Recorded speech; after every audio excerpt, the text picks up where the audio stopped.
Bem-vindos ao Doxa e Episteme. Hoje temos mais um episódio do bloco Filosofando em Casa, com o tema: o que é a filosofia?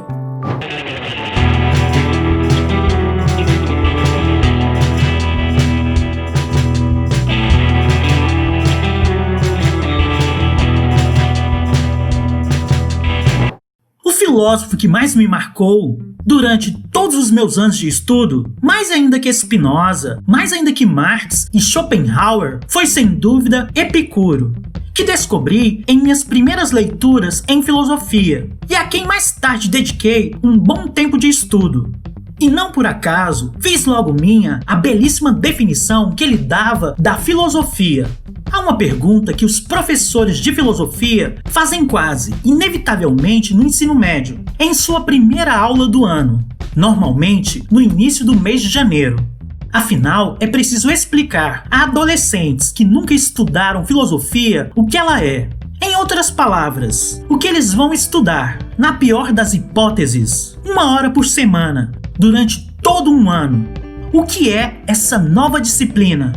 Nova para eles, que se chama, desde há tanto tempo, filosofia.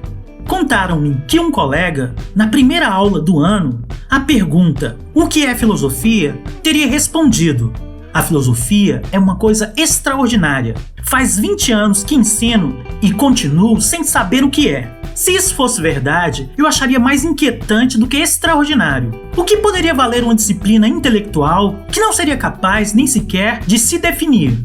Mas não creio que seja assim. A verdade é que é perfeitamente possível responder à pergunta: o que é a filosofia? E até mesmo de várias maneiras diferentes. Essa multiplicidade mesma já é filosófica. Quanto a mim, adotei a resposta que Epicuro dava a essa pergunta. Ela assume devidamente a forma de uma definição, na minha opinião, a melhor de todas. A filosofia é uma atividade que, por meio de argumentos e raciocínios, nos proporcionam uma vida feliz. Gosto de tudo nessa definição. Em primeiro lugar, porque ela é atividade, energia, vivacidade, e não uma mera abstração, discursos desconectados da realidade. Muito pelo contrário, a filosofia existe para transformar o real. Em segundo lugar, porque ela é feita por argumentos e raciocínios, e não por visões, revelações, enfim, alguma coisa do tipo sobrenatural. Ela é feita pelos homens através da razão, do raciocínio. E em terceiro lugar, porque ela tende a nos proporcionar uma vida feliz. E não apenas o saber, menos ainda, o poder. Ou, em todo caso, que ela tende a nos proporcionar uma vida feliz. Tenho apenas uma pequena reserva a fazer a essa bela definição de Epicuro.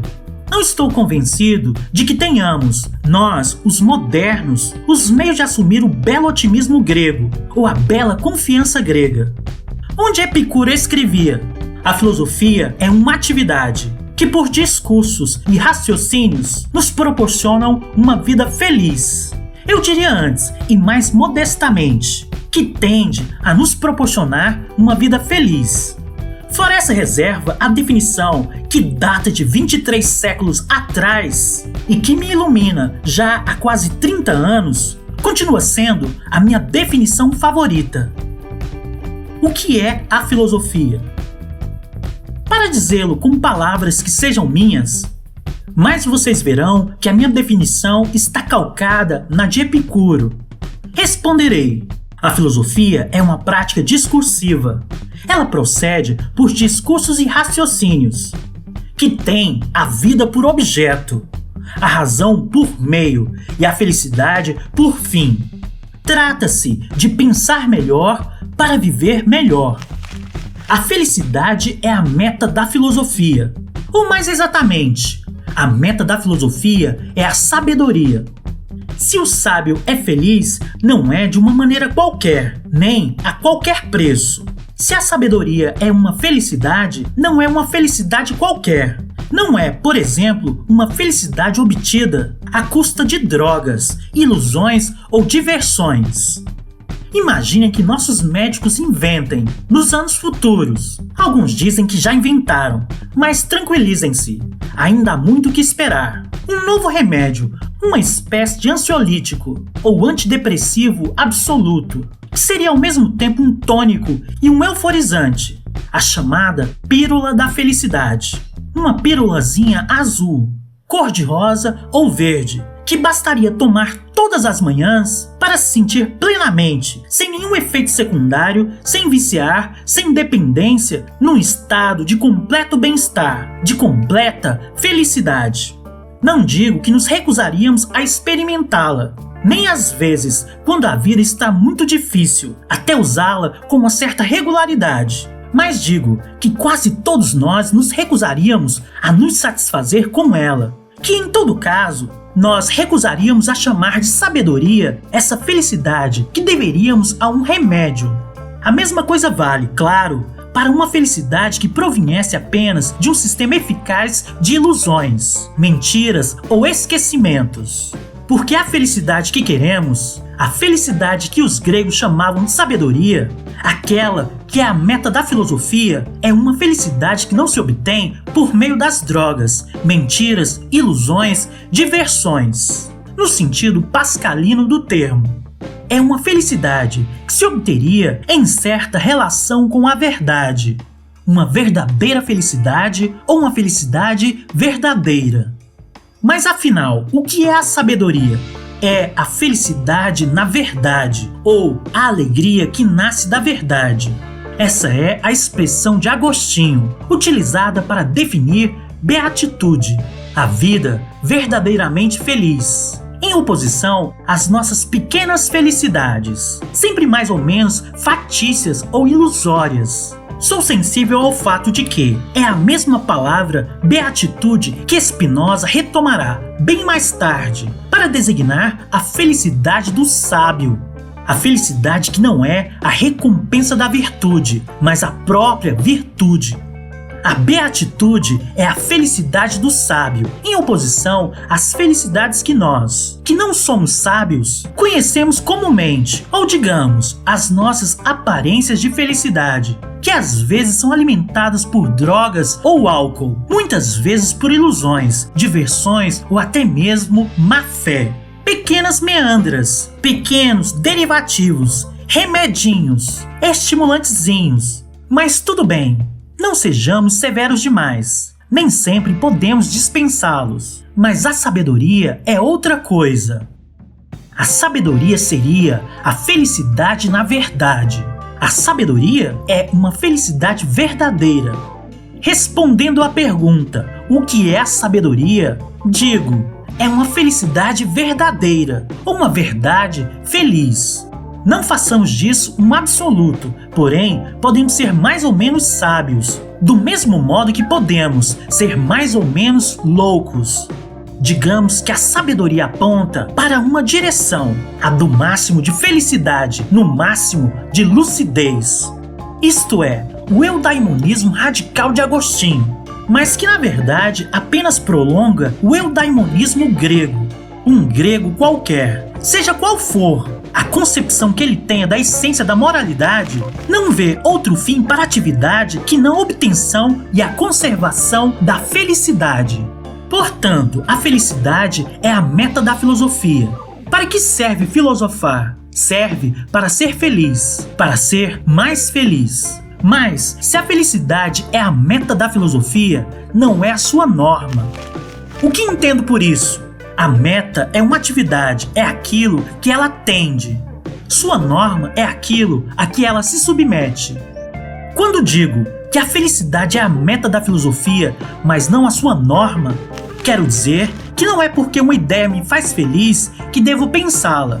Porque muitas ilusões confortáveis me tornariam mais facilmente feliz do que várias verdades desagradáveis que conheço. Se devo pensar uma ideia, não é porque ela me faz feliz. Senão, a filosofia não passaria de uma versão sofisticada e sofística de autoajuda.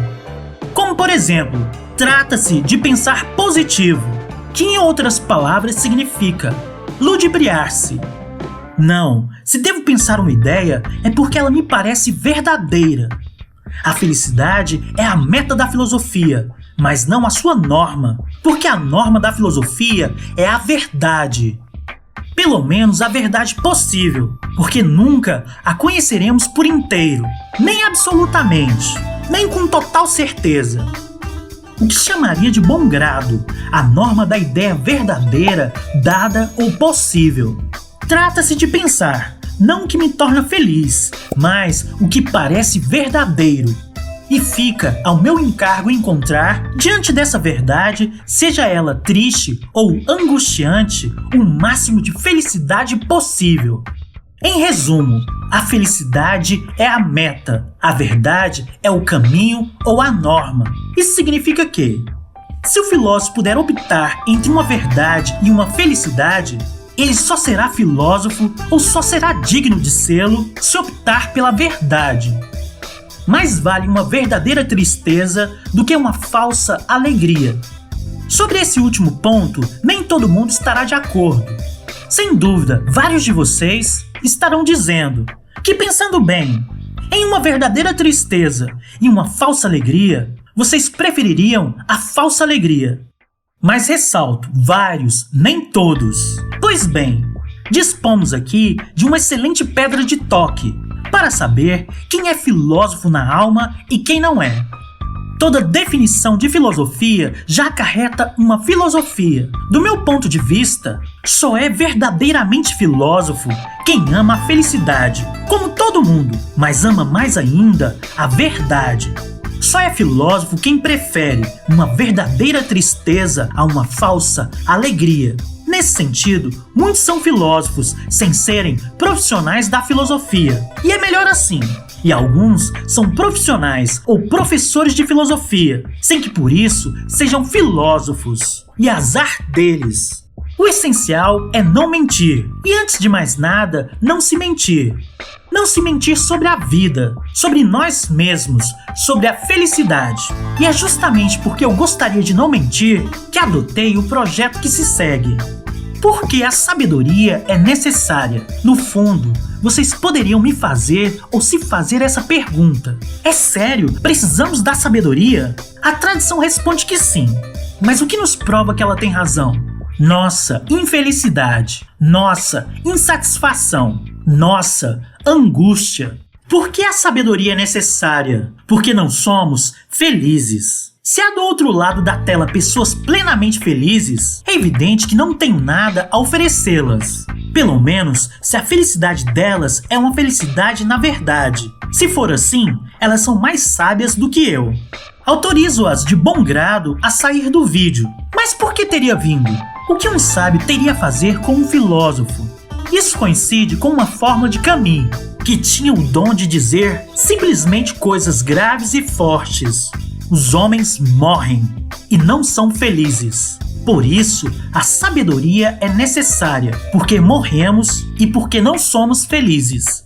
Se não morrêssemos, mesmo sem ser felizes, teríamos tempo de aguardar e diríamos a nós mesmos que a felicidade acabaria chegando, nem que daqui a alguns séculos.